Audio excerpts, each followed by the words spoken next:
Project report देख रहा था, मैंने सभी प्रोजेक्ट रिपोर्ट्स मैंने ध्यान से देखी, लेकिन ध्यान से देखने के बाद में उसमें जो कमी थी उसको थोड़ा सा करना जरूरी है। हम एक रिसर्च की जब बात करते हैं, अनुसंधान की बात करते हैं, तो अनुसंधान में बहुत कुछ होता है, बहुत कुछ समय लगता है, लंबा समय लगता है, लेकिन हमारे बाल विज्ञानियों से जो अपेक्षा है इस प्रोजेक्ट में, वो अपेक्षा ये है कि उनका अनुसंधान छोटा होगा। हम उसको रिसर्च ना कह के उसको एक्शन रिसर्च कहें। ये एक्शन रिसर्च का टॉपिक है। एक्शन रिसर्च का मतलब है हमारा कि हमें कोई समस्या मिली, हमारे जहन में कोई समस्या आई और उस समस्या का समाधान किस प्रकार से होगा उसके बारे में हम अनुसंधान करेंगे। उस अनुसंधान में बहुत लंबा समय नहीं लगाएंगे, 10 दिन, 12 दिन, 15 दिन, उसमें उस कार्य को पूर्ण कर लेंगे। जब रिसर्च वर्क करते हैं तो उसमें सिनॉप्सिस सबसे पहले तैयार करते हैं। सिनॉप्सिस यानी हमारा टॉपिक है, टॉपिक सबसे पहले हम देखेंगे, टॉपिक हम आइडेंटिफाई करेंगे और टॉपिक आइडेंटिफाई करने के बाद में सिनॉप्सिस तैयार करेंगे। टॉपिक आइडेंटिफाई, जो हमें टॉपिक मिला वो टॉपिक हमें किस प्रकार मिला, क्योंकि जितनी भी जो प्रोजेक्ट रिपोर्ट थी उन प्रोजेक्ट रिपोर्ट में कहीं भी इस बात पर ध्यान नहीं दिया गया कि वो टॉपिक उनको किस प्रकार से मिला। अगर किसी ने लिखा भी अगर टॉपिक तो उसने उसको सबसे बाद में लिखा है। तो इसलिए सबसे पहली जरूरी बात यह है कि जो भी हमारा विषय है उस विषय में हमने टॉपिक जो चुना है वो टॉपिक हमारे जहन में कैसे है, तो इसको सबसे पहले हम डिसाइड करें, उसको हम राइटअप तैयार करें। अभी जब मॉडल्स का डिस्क्रिप्शन चल रहा था तो आप उसको पढ़कर बोल रहे, पढ़कर नहीं बोल रहे, उसका राइटअप तैयार करें। जब राइटअप हमारे पास होगा तो उसको हम बड़ी आसानी से हम समझा भी देंगे, पढ़ने की जरूरत नहीं पड़ेगी। तो सबसे पहला काम हो गया कि हमें वो टॉपिक कैसे मिला।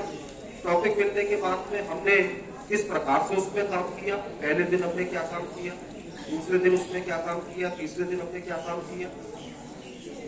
उसके बाद में अब प्रॉब्लम हमारे सामने आ गई, हमने डिस्कशन भी कर लिया। अभी एक मैं जब प्रोजेक्ट रिपोर्ट देख रहा था, शायद शाइस्ता नाम था उस लड़की का, उस प्रोजेक्ट रिपोर्ट में केवल उसने जो क्वेश्चन आंसर जो क्वेश्चनेयर तैयार किया था वो क्वेश्चनेयर केवल अपना ही तैयार किया था। अब एक व्यक्ति से कोई भी क्वेश्चनेयर हम तैयार नहीं करा सकते। उसका एक सैंपल साइज होना चाहिए, सैंपल साइज कम से कम मिनिमम 5 का होना चाहिए। 5 व्यक्तियों का क्वेश्चनेयर हम डेवलप करें, हर एक की अपनी अलग अलग राय होगी। उसके बाद में जो मेजॉरिटी में जो राय है उसको हम लेके चलेंगे। तो क्वेश्चनेयर इस प्रकार से हमने बनाया। उस क्वेश्चनेयर के साथ में सैंपल साइज हमारा क्या था, कहीं कहीं हो सकता है कि सैंपल साइज 5 से हमें बड़ा रखना भी पड़े, 10 का भी हो सकता है, 15 का भी हो सकता है, 20 का भी सैंपल साइज हो सकता है। उस सैंपल साइज को हमें लेके चलना होगा। जब हम सैंपल साइज जब हम डिसाइड कर लेंगे, क्योंकि ये डिसाइड हमारा जो हम आपस में जो भी हमारा जो को पार्टनर है उसके साथ में हम डिसाइड कर लेंगे कि इसको हमें कितने दिन में पूरा करना है। तब उसके बाद हमारे जो एक्शन प्लान है वो एक्शन प्लान हमारे तैयार हो, और उस एक्शन प्लान पर जो भी आपका मॉडल है, आपने जो मॉडल बनाया, क्योंकि जब राइटअप हम तैयार करेंगे, जब हम प्रोजेक्ट रिपोर्ट तैयार करेंगे तो मॉडल वहां पर नहीं ले जाएंगे, उसके फोटोग्राफ्स हम उसमें लगाएंगे। ज्यादातर जो मॉडल डिस्क्राइब किए थे वो मॉडल ज्यादातर सोलर सिस्टम पर थे या वाटर हार्वेस्टिंग पर थे या वाटर साइकिल पर थे। आपने कभी इस बात को सोचा कि प्लास्टिक्स कितने तरह के होते हैं? जब प्लास्टिक्स की बात करते हैं तो थर्मोस्टैटिक प्लास्टिक्स भी होते हैं और थर्मोस्टेट प्लास्टिक्स भी होते हैं, थर्मोप्लास्टिक्स जिसको कहते हैं। उन प्लास्टिक से हम क्या क्या उनको रिसाइकिल कैसे कर सकते हैं, कम खर्च में हम किस प्रकार से तैयार कर सकते हैं। जैसे कि अब बात करते हैं कि जंगलों को बराबर काट रहे हैं, उनका हमारे पास में क्या ऐसा मैकेनिज्म हो सकता है कि हम जंगलों को काटने से बचा सकें। मुझे ध्यान है कि एक बार एक जो नेशनल एग्जीबिशन था, नेशनल एग्जीबिशन में उसका कोऑर्डिनेटर भी रहा, बहुत पहले की बात बता रहा हूँ। तो उसमें किस प्रकार से हम जो लकड़ी है उस लकड़ी को किस प्रकार से हम बचा सकते हैं, किस प्रकार से पेड़ों को कटने से बचा सकते हैं, उन्होंने जो पेपर्स होते हैं पेपर्स को रोल कर करके उन्होंने तैयार किया, उसका बाकायदा उसको पेंट कर दिया और वो लकड़ी से कम यूजफुल नहीं था और लकड़ी भी पेड़ों को कटने से भी बचा सकते हैं।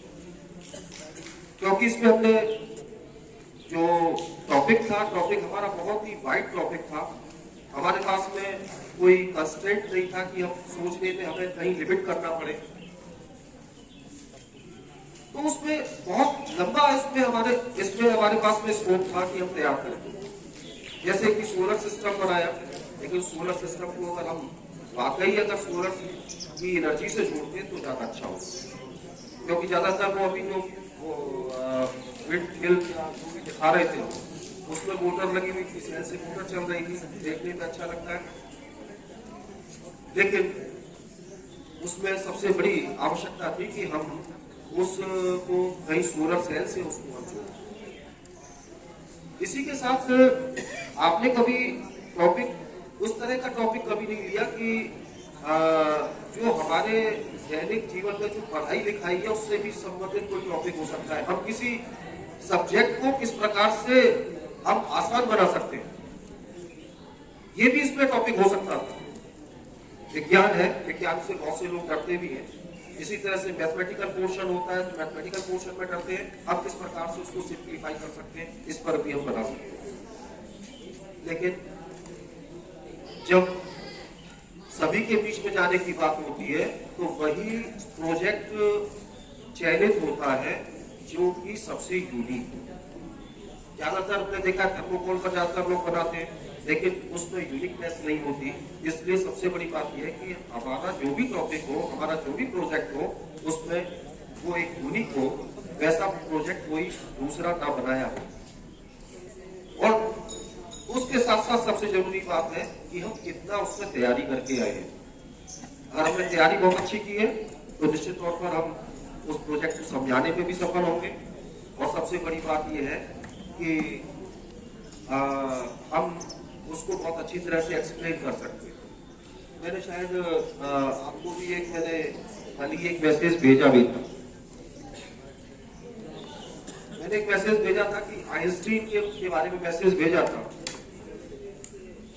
कि आइंस्टीन जो उनका कौन सा नियम था आइंस्टीन का, पता है किसी को?